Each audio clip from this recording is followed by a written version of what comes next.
Now, far-left social media influencer Abbie Chatfield, who Anthony Albanese chose to do a lengthy interview with during the election campaign, well, Chatfield has gone on another disturbing rant, calling, it seems, for the assassination of President Donald Trump in a now-deleted TikTok clip. This is who the Australian PM decided to sit down with. Americans, when are you going to do it? Why isn't it already done? Every day there's another happening, right? Awful for your country. Awful, right? Why don't we redirect this energy to something else? You know? There's all these incels that are going, oh my God, so they go and do. You know what would actually make people respect you a little bit and make people want to you? Is if you did it. Is if you... Let's bring in the panel, Sky News contributors Prue MacSween and Tina McQueen. Tina, what's your response to that? Oh, this young, well, I can't say lady, is really a piece of work. If this doesn't incite violence, I don't know what does. You know, seriously, she's renowned for her vile antics on social media, and the fact that the Prime Minister gave time to sit down with her during the election campaign is absolutely disgraceful. Look, she's no example to young women. She has a history of, you know, reality TV. I was just gobsmacked by this, and I would think, I hope TikTok have taken it down. She, you know, rather than her do it voluntarily. But, you know, when you get into a fight with Clementine Ford, you've got to be very, very far left and very, very wrong. So I think that says it all, that Clementine Ford gets it to her continually, Rita. Well, yeah, I never thought I'd be siding with Clementine Ford, but here we are, Prue. The PM is yet to meet with Donald Trump. He's got an ambassador who has said absurd things about the president. He's got senior ministers who have said absurd things. And now he's associated with this character calling for an assassination. I mean, what was he thinking of all the people he could have sat down with during the election campaign to sit down with her? Well, sadly, he's chasing her audience, and, you know, her audience, as sadly many voters are, have the IQ of a kumquat. And, you know, she sadly is an example of this. She's a publicity hound, a publicity seeker. And Anthony Albanese has been ill-advised, but then the people advising him, particularly when it comes to social media, are just chasing votes. They don't care about what might be said or what they're representing or putting him even involved with. And it's just really terrifying that people who she has as an audience have the equal vote to the rest of us who do have a brain. And sadly, this is what's happening. Now, we saw politicians from the Prime Minister down indulge in some questionable social media content that really nobody asked for. And not wanting to be left out, well, Senator Lydia Thorpe has joined in the fun. Why, eh? Why can't this world live in peace and harmony? What the is the problem? And here's Labor Senator Charlotte Walker, who's just 21 years old, giving us an insight into what her two-day work week in Canberra looked like. I'ma be on the next level. I'ma be rocking over that bass treble. I'ma be chilling with my mother crew. I'ma be making all them deals you wanna do. I'ma be up in them A-list flicks, doing one-handed flips, and I'ma be sipping don't. Prue, you're the PR maven.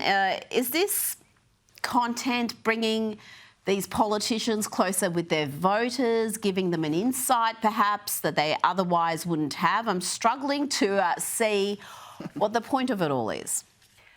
Well, where they're stupid is that they think that putting anything on social media is going to get them this audience engagement that they are seeking so much. What they don't understand is that the people consuming social media, these younger voters, are not stupid. They like cool stuff. None of this was cool. In fact, it was cringe. And I really feel that, you know, they're barking up the wrong tree. It's actually great. I hope they continue doing it because they just look like fools. They're compromising their integrity if they have any. I mean, that 21-year-old, what the hell is she doing in government anyway as a representative? And as you know, we all know Lydia Thorpe should be certified, and she is a total attention seeker. And here we have it. But really, this is what's wrong with politics in this country and why this country's going down the drain. I think they'll resort to anything for relevance, and it's as simple as that, Rita. You know, any new trick to try and gain attention. I think you're right there. Now, this gained attention. It went viral around the world, not just Australia. This is mining industry veteran Jerry Noonan. And this interview with him is just had tens of millions of views. Europe, US. He's explaining here the folly of abandoning coal-fired power. We have coal because we've got the biggest coal deposits in the world, but we're not allowed to burn the stuff, so the world's rooted, really. It's all right to be idealistic, but you also have to be realistic. And until the lights go out, the idiots that want to be green on everything and not do mining, not do coal, not do anything, they're going to have to go back and use candles and live in tents, and then they'll no, you might laugh, but it's true. You understand what I'm talking about? I'm not talking bullshit, I'm talking reality. No. If we don't get realistic, we're it's as simple as that. Tina, Jerry is an international sensation now, and he talks sense. Plenty of profanities, yes, but sense. Oh, Rita, he's my kind of guy. I'm happy to marry him. I've just fallen in love with him. Alone. Hello. I can't believe it. When China is building between 2 and 3 new coal mines a week, Rita, this guy makes so much sense. And I think the rest of the world is cottoning on. Look at the problems in Germany now, who have been flat out about renewables for over 2 decades, and it's now all gone, you know, the wrong way. So, yeah, good on you. Keep going. Now, Prue, I've got a little bit more of Jerry for you. My next door neighbour, I was talking to him, he's a lawyer, so he's not an idiot. Well, he is but that's another problem. But he said, oh, that's right, you just put plugs along the highways. I said, but if you haven't got a source from a power station, plugs on the highways aren't going to do jack, right? Do you understand me? The people don't understand. They think the electricity comes out of space. But if you haven't got a charging system, which is a steam coal burning power station, how the can you charge your batteries? Do you understand that? Yeah, I understand. Well, there's a lot of the don't, and that's the problem with the world. Prue, again, no lies detected. Plenty of profanities, but no lies detected then. You can't just have these charging stations. Where's the power coming from? That's right. Look, the thing is that mainstream Australia, I really believe the average, you know, Aussie would really be thinking like this. You know, he resonates so well because we all understand that it is bull. And, you know, and we speak in those terms to each other. It's just that sadly these politicians are so stupid and such lemming-like individuals that they just don't get it. And none of them have, apart from a Barnaby and a few of them, the Libs are now waking up to themselves. Unless we actually say the Emperor has no clothes, this is all absolute crap. We're going to park net zero and, you know, move on. We're going to all end up, as Jerry says. Now, One Nation leader Pauline Hanson's moved an urgency motion in the Senate calling on the Albanese government to dump net zero, declaring that any coalition senator who abstains from this vote is a coward. Prue, what's going to happen here? Because this is causing great debate amongst the coalition ranks, even amongst Nationals. We've got certain MPs who are publicly saying we've got to back away from net zero, and others clinging on for dear life.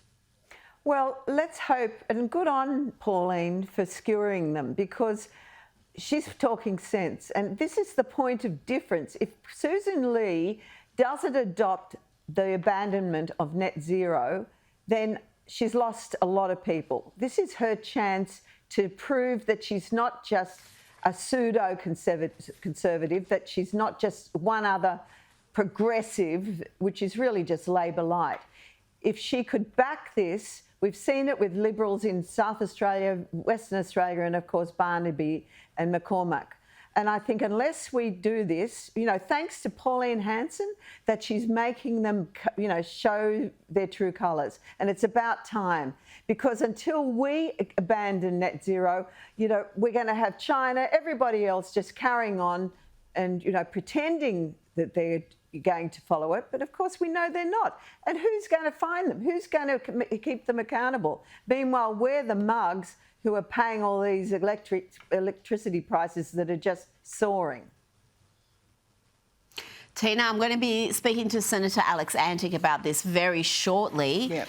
But you can probably speak a little bit more freely than he can. When are we going to get some direction from new opposition leader Susan Lee? When are we going to know where they stand on this crucial issue? Well, she's going to have to act soon or we're going to lose our base. And Pauline Hanson's right. Not only are Liberal members cowards that don't support this, I would go even further.